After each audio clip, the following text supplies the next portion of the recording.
여러분, 지금 이 순간에도 전국 곳곳에서 건강을 위해 정성껏 차린 밥상 앞에 앉아 계신 어르신들이 계십니다. 된장국에 나물 반찬, 그리고 철분이 풍부하다고 알려진 시금치 무침 한 접시.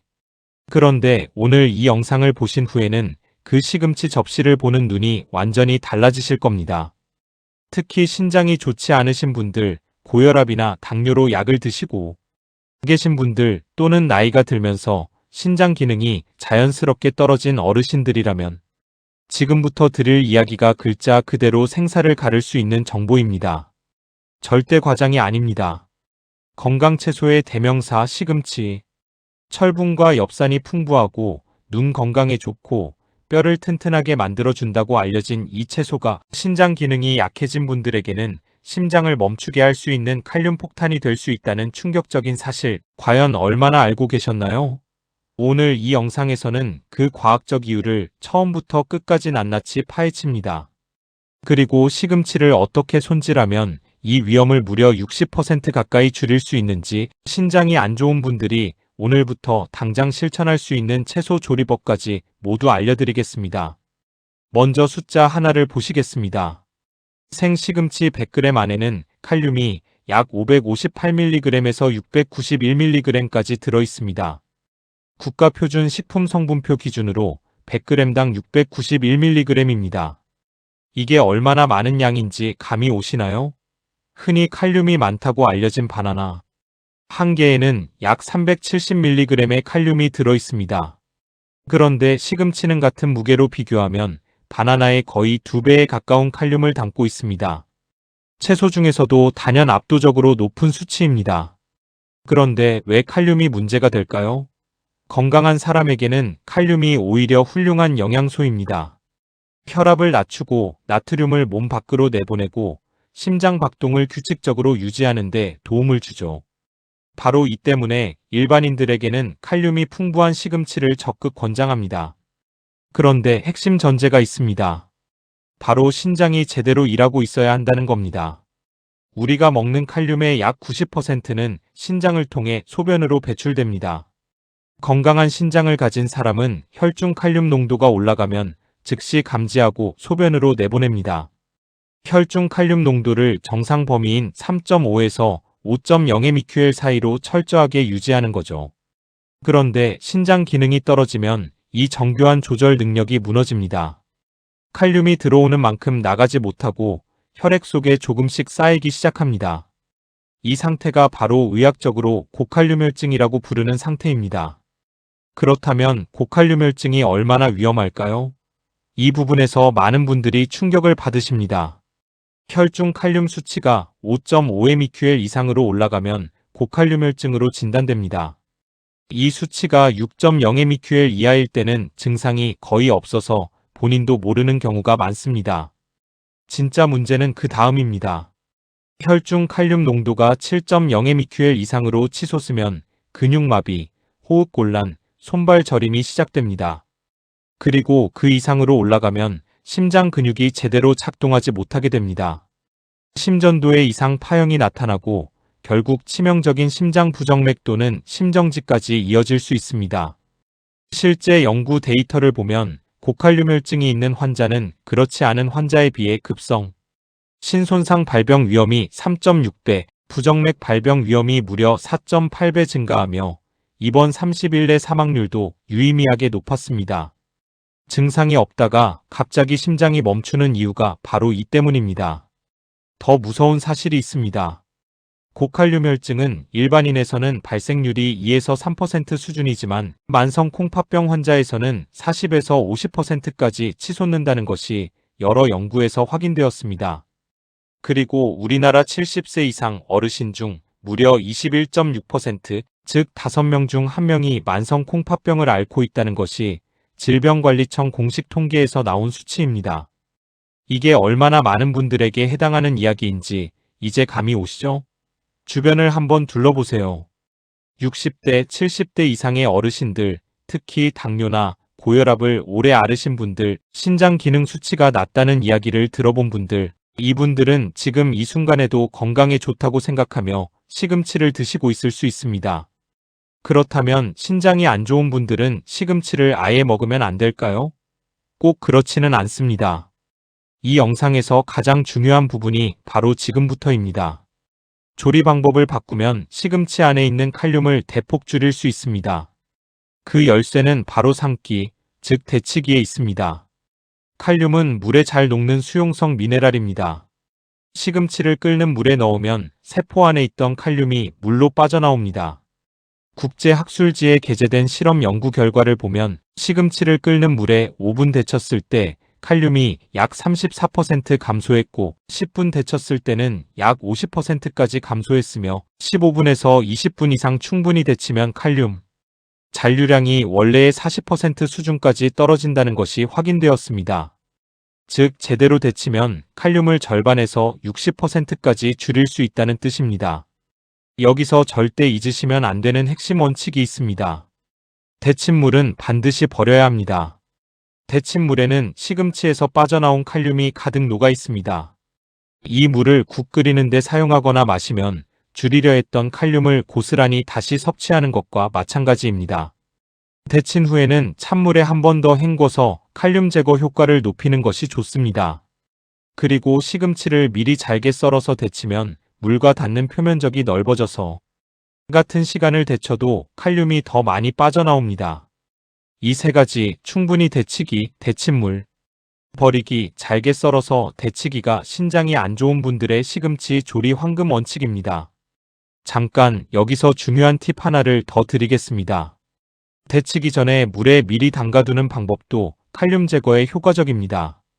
잘게 썬 시금치를 찬물에 2시간에서 4시간 정도 담가두면 데치기 전에 이미 칼륨이 일부 빠져나옵니다.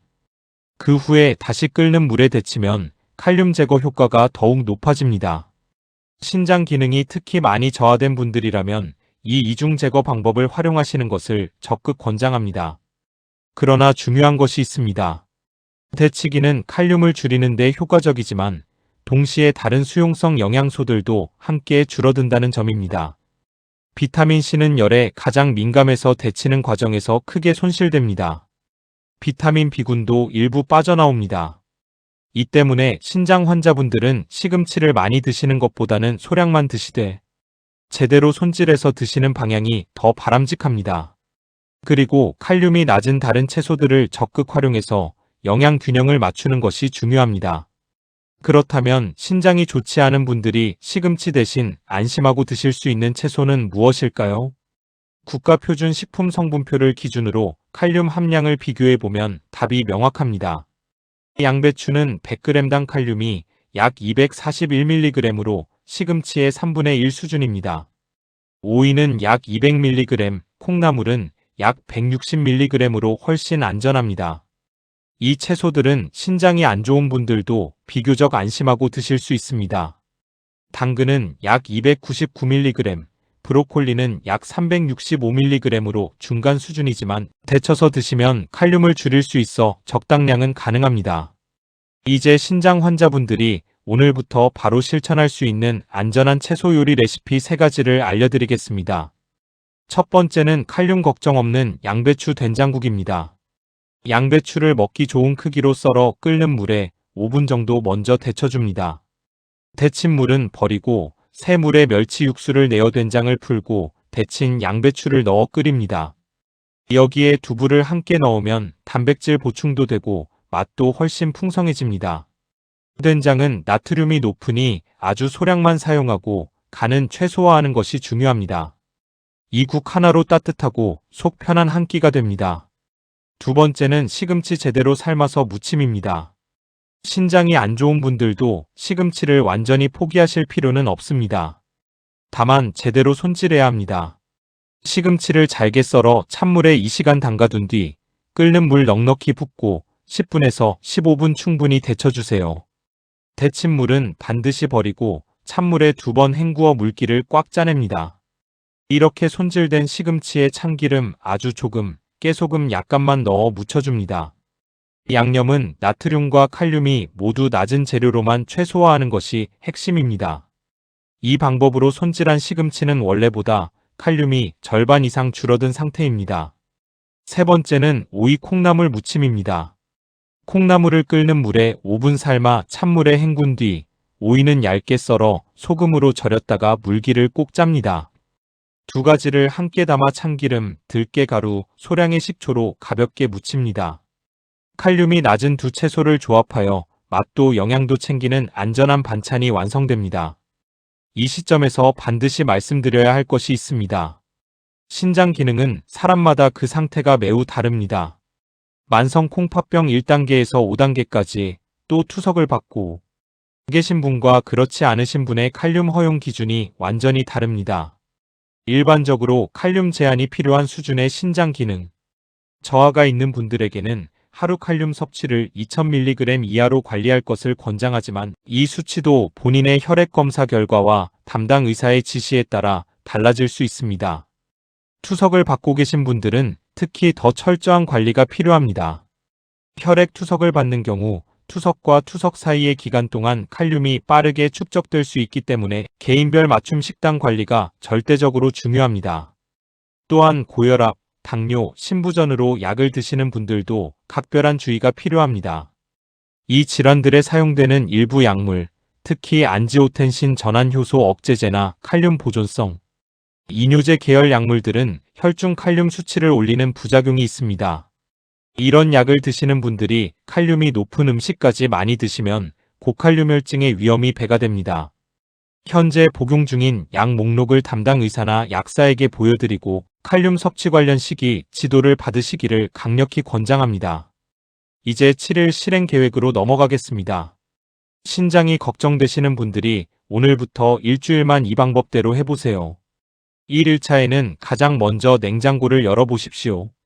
시금치가 있다면 오늘 당장 제대로 데쳐서 드시거나 대신 양배추나 오이, 콩나물로 바꿔보세요. 마트에 가실 때 채소 코너에서 칼륨이 낮은 채소를 우선적으로 담는 습관을 시작하는 날입니다. 이 1차에는 앞서 알려드린 양배추 된장국을 직접 끓여보세요. 데치는 과정을 꼭 거치시고 데친 물은 반드시 버려주십시오.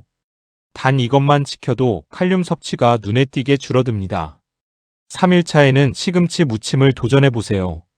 잘게 썰기, 물에 담가두기, 충분히 데치기, 데친 물 버리기, 2번 헹구기, 이 5단계를 모두 거치는 칼륨 저감. 손질법을 한번 직접 경험해 보시면 다음부터 자연스럽게 습관이 됩니다. 4일차에는 오이와 콩나물로 만드는 무침 반찬을 만들어 보십시오.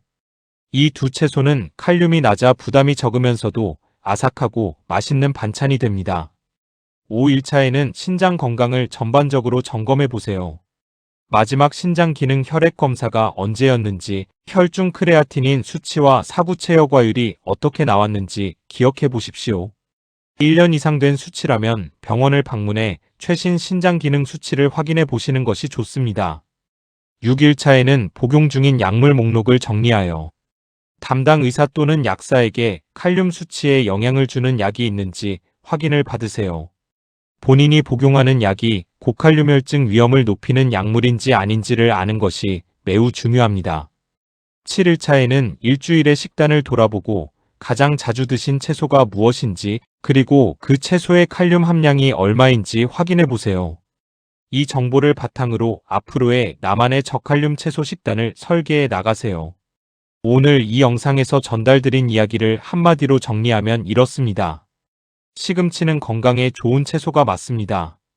그러나 신장이 약해진 분들에게는 제대로 손질하지 않으면 심장을 위협하는 채소가 될 수 있습니다.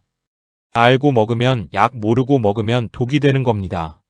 이 영상이 여러분 주변의 소중한 분들을 지키는데 조금이라도 도움이 되기를 진심으로 바랍니다. 부모님께, 이웃 어르신께, 신장이 걱정되시는 모든 분들께 이 영상을 꼭 공유해 주세요. 구독 버튼과 좋아요는 이런 소중한 건강 정보를 더 많은 분들께 닿게 하는 가장 큰 힘이 됩니다. 댓글로 여러분의 신장 건강에 대한 궁금증을 남겨주시면 최선을 다해 답해드리겠습니다. 다음 영상에서는 신장이 안 좋은 분들이 무심코 마시는 건강, 음료 속에 숨어있는 칼륨 폭탄에 대해 알려드릴 예정입니다. 절대 놓치지 마세요. 건강한 내일을 위해 오늘도 함께 해주셔서 감사합니다.